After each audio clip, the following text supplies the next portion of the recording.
It's Big Wig of Customs here, finally back. Quite a few things eventful happened. Haven't been able to post in quite a while. I still do have my other pages active. Haven't posted on those either. However, I do hope to get back in the process of posting a little bit more onto all platforms. I'll go ahead and put those wherever on the screen if you want to go check those out as well. I would greatly appreciate that. Just starting off pretty simple on this return back kind of thing, you know. Gonna be putting a serpentine belt, changing spark plugs, tidying up, those kinds of things. Just some basic maintenance on the 1997 Ford Thunderbird with the 4.6 liter V8 engine. And I'll go ahead and start walking through that, I reckon. I have a belt that I got, you know, quite a while ago. I haven't put it on. I will be showing how to gap spark plugs. So that'll be in here as well. Little tips and tricks, those kinds of things as per usual. And hope you enjoy the video. All right, so here we are. We got the 97 Ford Thunderbird here. There are a couple things I need to tidy up on it. It does have a newer alternator than last time I did have the hood open on here. The alternator exploded on me on a trip, which was very unfortunate. I did not replace the belt at the time, and there's holes in these cables, so I need to tape those up and get those ran better than just because they're kind of just laid in there right now, which is the perfect time to do all this extra shit as well. Where you got the 4 plugs on this side, 4 plugs on that side. It's 1, 2, 3, and 4. Then you got 5, 6, 7, 8. Pretty self-explanatory, other than the firing order, which fucking bounces all over the place, unfortunately. But we're just doing the spark plugs. So yeah, I will not be doing cylinder 2. It's already been replaced, so that's good. Had a pretty bad misfire, was able to track it down to the cylinder 2. Luckily for me, these don't have the same issue as blowing the plugs out of the motor or anything like that, which is good. But yeah, we'll be getting started here shortly. I'll grab some parts and walk you through those. It's a little bit, there's some stuff in the sea. I had to grab my spark plug gapper out my glove box there. Just gonna use the hood as a table here. So obviously we got the belt here. It's a little bit of an older. I got the belts for free. My work was throwing a bunch of shit away, so I scored that. Then we got the spark plugs over here, and there's just a box slap full of spark plugs. Ones that will fit for this motor, because one of the ones I took out, I used one for the motor 2 or 3 days ago whenever I was fixing the misfire, so that's good. And then tools go, all we're gonna need is this Phillips head screwdriver, a 3/8 ratchet, an extension contraption. It's a 6-inch to a 2-inch, and then the head on this ratchet wiggles enough to where I shouldn't need a swivel. A lot of times on these, when you're replacing the spark plugs, due to the plugs being directly underneath of the fuel rail where it runs along, you'll need a swivel socket to, you know, get your jagged angle up in there. This is just a very long extension, 3/8 extension. Probably won't need that unless I need to poke the belt down because I'm doing this by myself. Then we got a 1/2-inch breaker bar for when we go to put the belt on. The belt will probably be one of the last things that I do today, but nonetheless it will get done. I've already checked online, checked a bunch of the things. This is the right belt, that's why I have it. But let's go ahead and get started on the spark plugs. I fucked up a little bit. You do need I will need this. It's a Phillips head screwdriver. That's for the air box. That does have to come off. So we're gonna start by removing the air box. I'm not gonna take it out. Don't have to take it out fully, but what I'm gonna do is I'm just gonna disconnect this clamp a little bit where I can wiggle it off. Then come up here to the throttle body, loosen that sapsucker right there. Maybe a little bit more. No, that's fucking, that should be good. Wiggle where it comes up enough, then that should just pop out. That can stay in. This part I'm gonna have to put the phone down for. All right, so we got plug number 1 pulled out. You can see here along where it's burned on the porcelain, we got a little bit of oil burning in there. The tip is flat, and then that's not good. And then it's looks pretty rough, but it's still an all right spark plug. The electrode's burnt down a little bit. Go ahead and grab my gapper and a new spark plug, and then we'll compare those two, and then I'll set the gap on the new one and get that in there and show you how the gapping process works. All right, so this part can be a little confusing for people who are a little bit newer on to working in vehicles, for especially the younger group, which would be me actually. But if you haven't been around vehicles, you know, a bunch, or done a lot to have to keep them running yourself, you might not needed to know these things or what have you.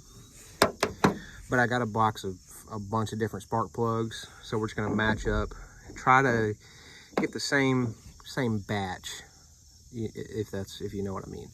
Try to get, like, so these are all Bosch double iridium R6 plugs, so we're trying to match all of them to be double iridium R6 plugs, and they were all free.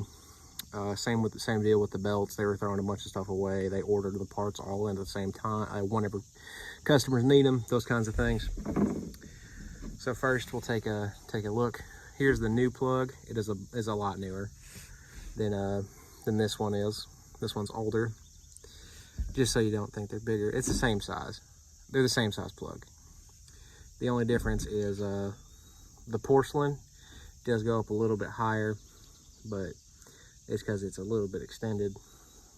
However, they are the same length. Same thread pattern, all that is this exact same. It will work. The only thing you gotta make sure is the gap. So what do I mean when I say the gap?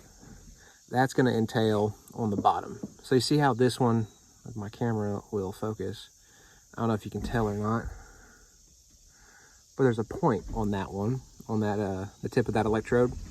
And on this one, that point's kind of whittled away. So what happens over time is it will, because there's this arc, a spark, arc, what have you, bounces between these two, and that's what ignites your fuel and your pistons. These go down on the top, make things go boom, makes your car go.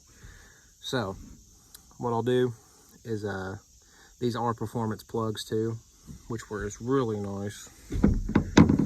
So anyway, I'll go ahead and demonstrate on what not to do on newer plugs, double iridium, platinum, those kinds of plugs with the special tips and stuff like that, with the bottoms.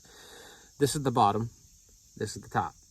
This is where the plug goes, this is where your coil pack connects, what have you. This is you know, where electricity goes here, comes out here. So what you got here is a spark plug gapper. This one is from Hypertough. Just you get it at Walmart. I'll pop one up here, like a screenshot over here or somewhere on the screen, just so you can get a rough idea on what they cost.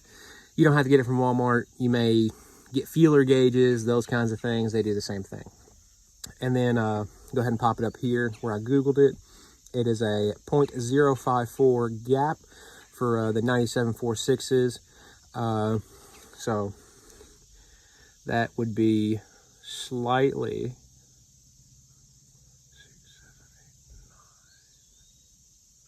49. Wait, what the fuck?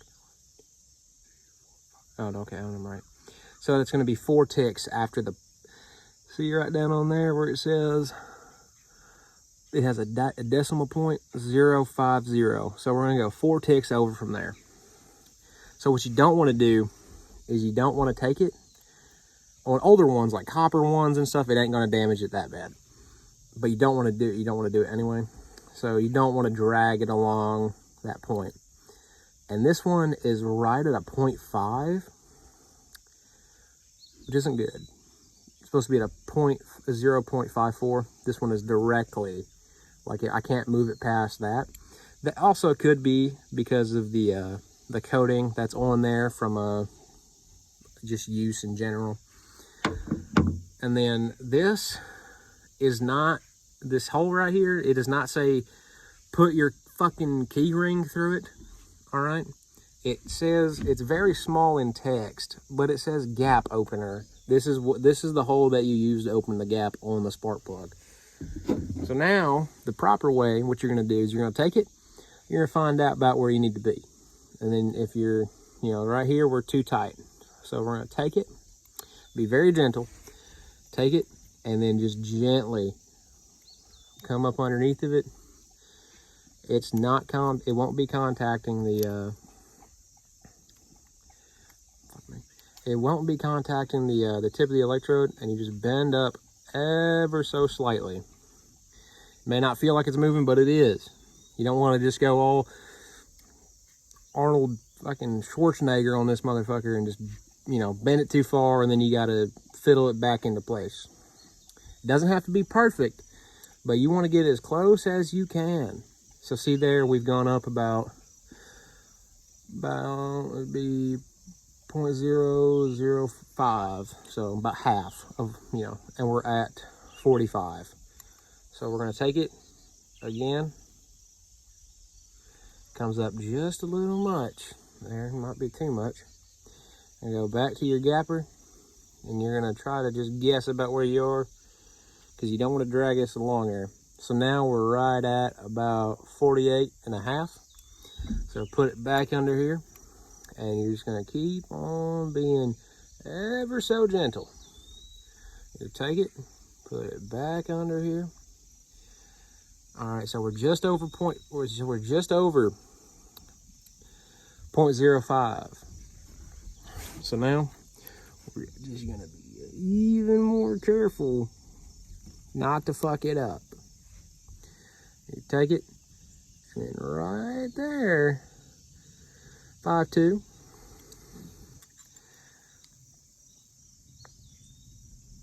Oh, that might have been too much. Oh, no. That is dead on. Look at that. Right where it fucking needs to be. Perfect. So now this spark plug is ready to be put into its new home. So you'll put it in how you would any other spark plug. You want to try to put it in your extension, your socket, what have you. You have a magnet, that works even better.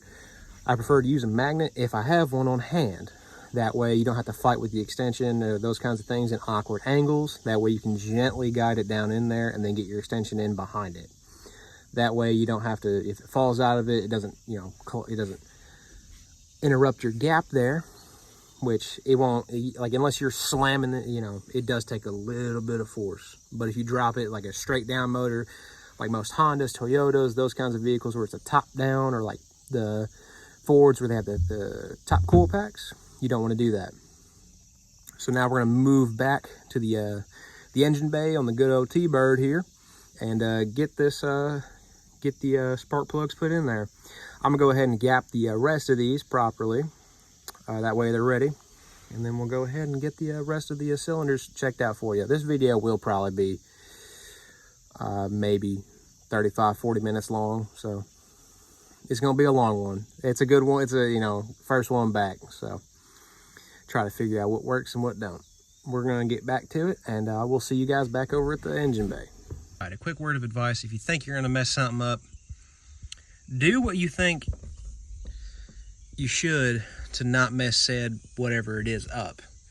So like in this instance here, I believe I might have messed this up. It's the plug for a fuel injection, which I see now. I would had to go down right there. Just unplug it. There's no point in trying to just skip over little small things. You can plug right back in, or it may take an extra 30 seconds to a minute. Maybe that took like that's gonna take 5 seconds. it's the simplest things that'll get you in the biggest messes of trouble. So like if I rip that out, I'd have to take apart the connector, then repin the wires, and then plug it back in and hope I did a good enough job for it to continue to work properly. But the same method I use instead of using a swivel is working just fine. Put that extension down in there, get the longer one, and it'll come down on top of it. And then this works even better if you have a wobble extension. You can get those at Harbor Freight. You can get knuckles at Harbor Freight too, obviously. But who wants to use those? I just don't have one with me currently, or I would be using it. So that's down in there now. I'll go ahead and get this plug out. This is also cylinder number 3. 4 is right back there. I don't know if you can see it or not. It's got this wire going straight to her. We're gonna get this one out, and then number 4 should be pretty easy. It's just further back in there. And then after we get that done, we'll slap everything back together on this side and then hop on over to bank 2. This side of the motor is bank 1. The opposite side is bank 2. So the passenger side is, like I said, bank 1. Driver side, bank 2. Anyway, I'm gonna go ahead and finish off this side, and then I'll see you back when I got this side back together. All right, we got bank number 1 done. We got cylinders 1, 3, and 4 finished. Now, it's all buttoned back together. That's back. I did clean it off a little bit, make it go back on easier. And if I ever have to take it back off again, even better. However, I would like to not have to do that, because that would be unfortunate. Now, at this point, I have replaced 4 spark plugs out of the 8. If you believe you've done something wrong, start the vehicle. As long as there's no misfires on this side and all of these are working, and I'm not saying get in it and ran it down the road and back. Just start it. Let it run, maybe give it a couple blips, rev it up a little, and then see if you have a miss. Go ahead and plug your scanner up, scan through all the codes, just make sure there's nothing missing. That way, if you have to, you don't wait until you're done with this side, and then you got to track down up to 8. There could be 8 possibilities of misfires, which always check yourself. If you don't believe that you did something, if you believe you did something wrong, check yourself. If you can't figure it out, ask for help. There's nothing wrong with asking for help. A lot of times that's why you're watching videos. It's because you're trying to figure it out and you don't want to ask somebody, so you open YouTube and try to figure it out there. But anyway, this side, I believe, is going to be a heck of a lot easier. Plug number 1, plug number 2. Let me get in here closer, actually. We got number 1, it's going to be straight down. Number 2, straight down. 3, straight down. And 4 is right there. 4, we may have to finagle a little bit, but nonetheless, this side should be pretty self-explanatory. I'm going to go ahead and pull out this first plug. And like I said before, if I didn't say before, I do apologize. I will show all of the spark plugs at the end, minus one. The one I replaced, I threw away on accident. So, yeah, sorry about that. And we still got the belt to replace. So let's get to that. Let's get to doing this side of spark plugs. I'll be back if there's any other issues with this, and if I have any tips or suggestions, comments, those kinds of things for this side. I will be back in just a moment. Back already. So found out something neat. So on the opposite side, so these go down more like this towards the inside, but the other side kind of goes down like that. So you got them kind of like conflicting each other, where they're kind of like that, if that makes sense. Best way I could describe it with some kind of image, you know. So this side's going down straight, the other side was kind of like curved towards the back, which I just thought was pretty cool. And why, if you are slightly confused when you go to do them, that's why. So got all the plugs out now. A few of them were fairly clean. These two, this one's kind of dirty. These 4 are disgusting. These came out like this, so that's not good. All the plugs are changed. Everything's back together. We still need to put on the serpentine belt on the Thunderbird. All the plugs and wires are all plugged in. We're gonna go ahead and fire her up and see if she makes any loud bangs or weird noises. Let's hope she don't. All right, so we're in the car now. I did get this dash piece finally replaced, so it looks amazing in here. It does need a new. This came out of a 95, however, so it's got the weird shape in there. It does look better though. So we're in the Thunderbird. We're gonna take the key, find our ignition, let the fuel pump kick in. Then we're gonna fire her up. Fired up fine so far. Everything's good. Everything looks good. Idle high for a second. She's coming down. She'll come on down to 1,000. All right. So we are looking pretty good. My temperature gauge is still up there.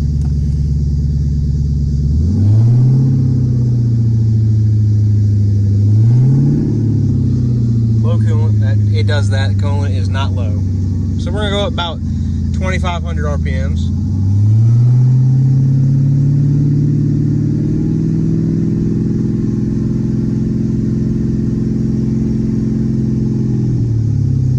Let her come on back down. All right. It does sound a heck of a lot better now. It did have a pretty mean misfire going on, like I said, on cylinder 2 originally. That is fixed. I fixed that prior to making this, however. Whew. Well then, time for that serpentine belt, and then I'm gonna get some zip ties and clean up these wires here. Give me just a second. I'll get the stuff to do the serpentine belt and be right back with you. All right, we are back. We got the basic stuff. The belt, obviously, and this does have a 1/2 inch on the tensioner, so we're gonna grab our 1/2 inch breaker bar.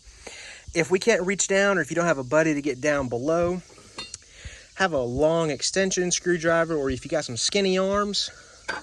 Unfortunately for me, I got these big gorilla arms and sausage fingers that are a mess to use to work on things. However, I get it done. I get cut up a little more than most people, but if you got to do it, you got to do it. So right in front of us is all the wires. So we're just gonna, they're all in place. Kick them off to the side, because you don't want to unplug them and then have to figure out where they go and all this, that, and the other. That's no fun. No one likes tracing wires. If you say you do, you're lying. And even I don't. I like doing electric work, but I hate tracing down bad wires. Anyway, if you can take a quick look at how your belt is ran, if you can take pictures of it, you can do whatever you want. Me personally, I like to scribble down a little diagram. This diagram was already wrote, so it looks like a crackhead wrote it, because I'm pretty sure a crackhead did draw it. And it wasn't me. So, but it is accurate, surprisingly. I'm too big to be a crackhead, so that's pretty obvious. All right, but just like anything else, got your belt tensioner right chair. See right there where I'm pointing at? You're gonna take this 1/2 inch breaker bar and get her on there. I got her on there. You're gonna pull to the right, and you see your belt gets a little loose. It's pretty hard to pull because that tensioner is fairly new. So it's got a lot of tension on it. Especially when these motors, they like to keep that belt tight as soon as you get it on there. But you see, you got plenty of slack. So I'm gonna slip it off the alternator here. Can't do it with one hand, and I lost my tripod. But see if I can't.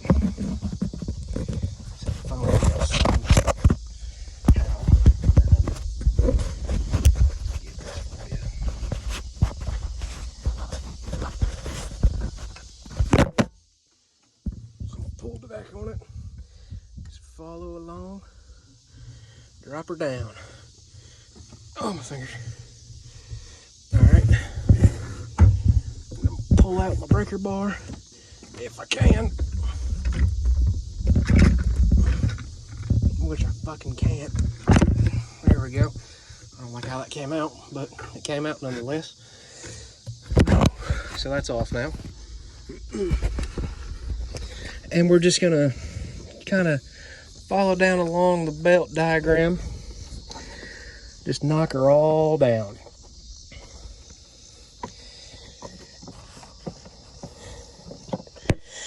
Get it off that crankshaft down there. Of course it does. And this is one of those belts that how you have to slip in behind the pulley there. So I'm gonna have to put the camera down and do that off camera, sadly. But you'll pull down on it real hard, and then you'll finagle this back in behind it. If you're feeling real confident and you know you have the right belt, you can just cut it. I don't recommend it, but it is an option nonetheless. So I'll be right back with you. I was wrong. It does not come off the back. It's just the way it's looped down over that AC compressor all the way down there. So, yeah, it's weird. Very weird. It's getting a little hot out here. My big butt's getting kind of winded, sadly. Anyway, you got your belt here. You're gonna want to stretch it out like so. You don't want, it doesn't matter too much. The only reason it matters is when you get your new one. Take your new one, toss her on out, and you want to be the same distance, maybe a little less, with your new belt. See, this one is perfect, actually.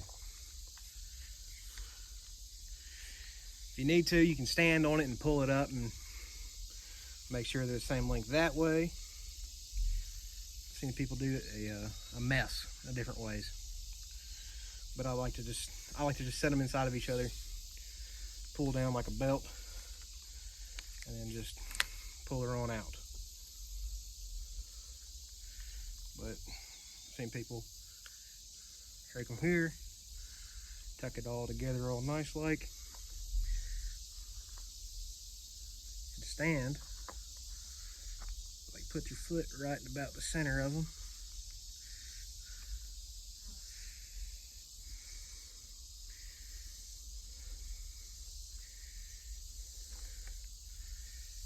This one might be a bit bigger. But anyway, we're gonna get this new belt on here. It's a Dayco Polyrib. So let's get that on there. Installation is roughly the same as removing it. So you're going to feed it down. It does matter and it doesn't matter at the same time. So here comes up. So the right side comes up. This is the crankshaft. Comes up onto the water pump, over the top, down to power steering, over top of the alternator, below the idler pulley, below the AC compressor, and then back up over the top of the belt tensioner. Sorry, I lost my train of thought there for a second, but we're going to get her fed through and put on now. I'm able to figure out how to get it out without tucking it behind, and you can't figure out how to get it back. Make a belt like what your parents would beat you with, and then tuck it in there, and then roll through ever so gently, and you'll get it to pop out in the other side down there. We just need the AC compressor. That way we have the belt tensioner on it. So, all right, we got the belt on and everything. It's on there, good and tight. It's oh, it slipped off. What the fuck? Oh, that's how that sits. So we're gonna start it. Not for very long. Cut it off. Hop out and check if it popped off. If it didn't, start it up and let it run for a minute. All right, so the vehicle is all back up in working order. That belt that I had was too old, and so whenever it did start, made an unbearable screeching noise. So that is highly unfortunate. I'll probably have to get another belt and replace that at a different time. You did see how to do that though, which is a-okay and good for me. give you some helpful tips and advice, I hope, along the way on that. We're going to go ahead and get these tools picked up and put back in the trunk, in the back of the car, wherever you store them at, garage, building, toolbox, your bedroom, you never know. So I'm going to go ahead and pull these tools out, get the hood shut, and then I'm going to take you guys along for the test drive.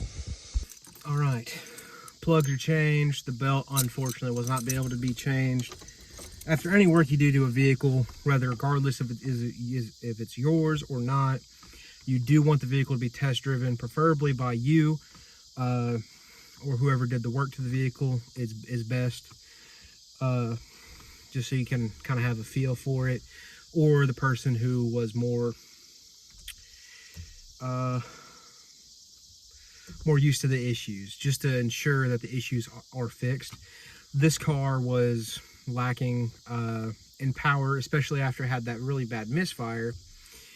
Burning a lot of oil, those sorts of things. Didn't have as much pep in its step as it had originally when I did get the vehicle, because the plugs, 2 of the plugs had been changed because 2 of them had 2 separate serial numbers. So assuming he just swapped out 2 of them, kept on driving just to make sure, which is perfectly fine. But also why, they just started going one by one. Usually one goes, the rest go, one and then another, so forth and so on. But anyway, we're gonna take this puppy, sticker in the ignition, make sure my Bluetooth's off. All right. Starting up good. I have no indications on my dash, which is perfect. You don't want none of those. I did clear the codes previously. Roll up my passenger window, try to limit the noise in the mic, because this is going to be loud. This car's loud. This is my own personal vehicle, so I can, if something happens to it, I have to fix it at my own expense.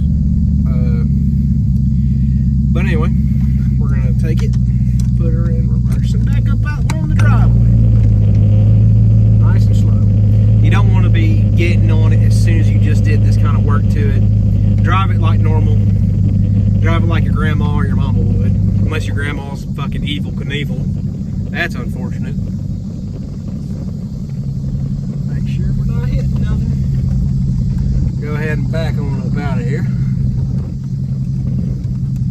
Oop. Go back, went too far. That went into the fucking cornfield. And we're just going to ease into her. You don't want to, it is cold still, so we're not going to go above 2,500 and 3K. We're going to stay at least under, preferably under 2,500. With it being a V8, I mean, it is a little more, it's it'll get up to speed at 2,500, it'll get to 60, whatever you need it to. But, so we're just going down the road right now. And she seems to be getting, she's going better than she was. She did feel a little more sluggish, wasn't as responsive. Ooh. Oh, okay, good. Mr. Squirrel moved out the damn way. That been bad. Thumper's buddy was about to get crushed. Coming to the end of the road here now.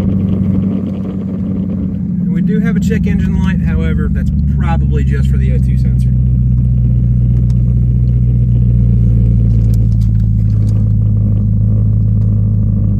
It is. It's just the O2 sensor, so we're good there. We're gonna go on down to towards the back way. Oh, there's a car there.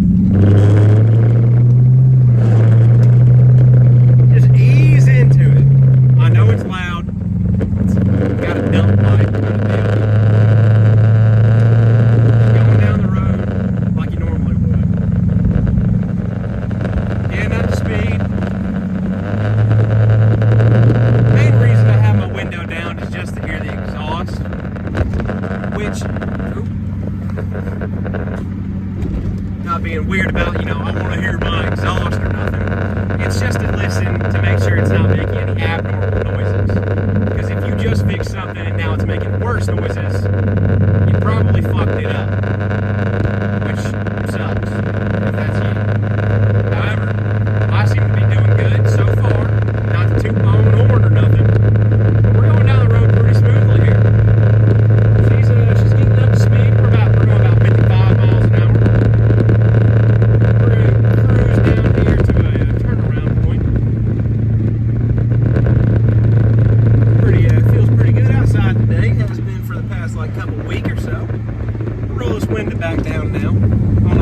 face is getting itchy, probably because I rubbed grease all over it.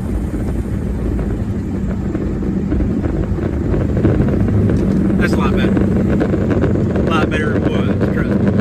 Didn't see grease, but I felt like I locked it down earlier. Now it's a lot better now. Anyway, we're going to keep going down the road here. We're about halfway to operating temperature. This vehicle does get up, you know, I have it set to where it gets hot. You know, it's not hot, but it gets up to around almost 200 degrees. Right about 200 is where it's perfect. That's when everything's loose and ready and the coolant's moving and the oil's flowing.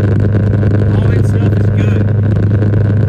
Just cruising down the road here and I'm, you know, just doing speed limit. Doing 55 currently. We're moving. You can see out the window the trees are kind of flying past because the camera makes it look, you know, a little fun done. But we're gonna go ahead. There's a gravel road down here. It's gonna be a little bumpy for a second. No momentum. There's no one behind me. You should use your blinker here. I'm just gonna ease on into this little light. That way we can turn it around here and head back towards home. Oop. Backing her on up. There's quite a few places I can go into a big ass ditch, and I don't want to do that today. Big old truck about to smack the shit out of me. Alright.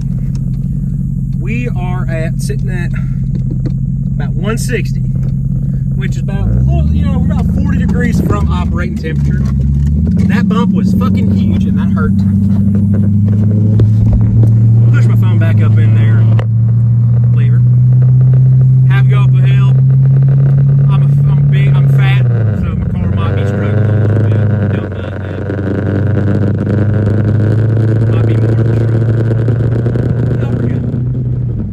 You don't want to hill bomb it, motherfucker, as soon as you just did work to it, neither. Because, I mean, if it gives out, loses power, and you need that power, you ain't got that power no more. So that's bad. However, once we get to the bottom of this hill, we'll slow her down to about 30. Then we'll jump up maybe about 80, 85. Might do a quick launch in the middle of the street. Probably not in the middle of the street. I'll probably wait until I get back on my own road to do the launch if I don't leave any burn marks. She smells horrible.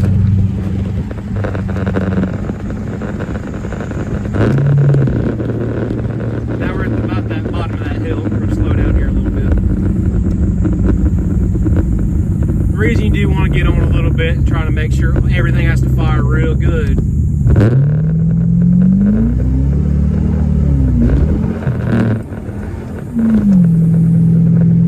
Transmission wasn't warmed up.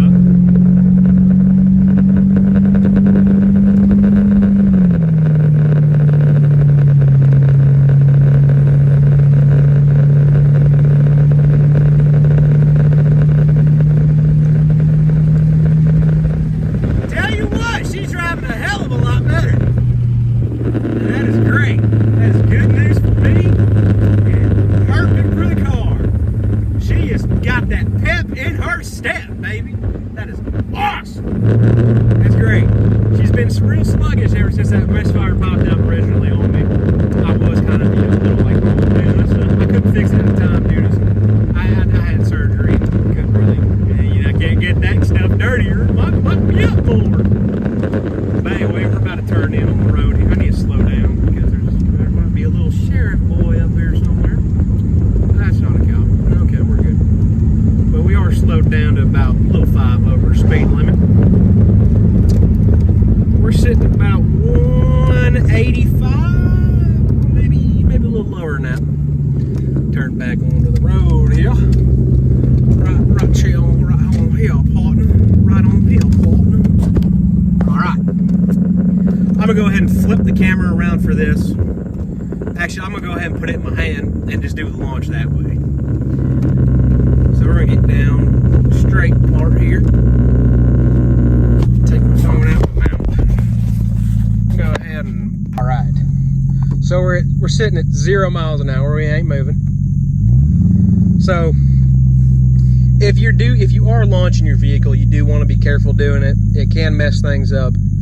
You don't want to just floor it, especially in wet conditions, because your tires will spin. You can mess up tread that way. What you're going to do is you're going to put your foot down on the brake. And this is an automatic, so it's different, you know.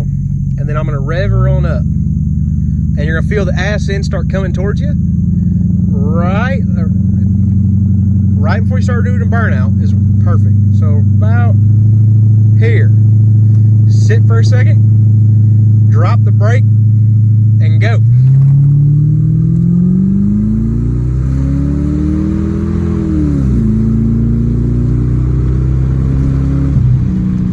Hit the stop button there, but that was a 0 to 60, and she got up quick. She got up faster than she normally does, so that's perfect. That is absolutely beautiful. Turn on back on in here now. Go ahead and get back in my parking spot. Turn this off. That was Big Wig of Customs. We were doing just a couple bits of maintenance on the 97 T-Bird here, 4.6 liter V8 engine, which has been probably one of the most reliable vehicles I've had in quite a while. The Mustang is still out in the backyard, sadly. It needs a lot, and I mean a lot of work. Hopefully, might just pull the drivetrain out of it and smack it into something else. I've been looking at a few different vehicles, smaller vehicles, you know, just the normal stuff, you know, small car, big motor, let it rip kind of deal. But I do like that body style a lot. I might find another one like a V6 that's blown up, maybe has a manual in it. You know, that way I could smack her on all together and have a 5-speed manual Mustang, which would be awesome. T5 or something, you know, aftermarket transmission, even better.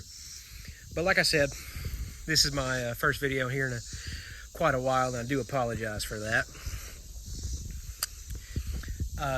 Like I said in the beginning of the video, I do have multiple socials. I have a TikTok, Instagram, and I do have an X or Twitter, whatever you want to call it, all where I share usually about the same content, but I do show odd and end things that you may miss out here.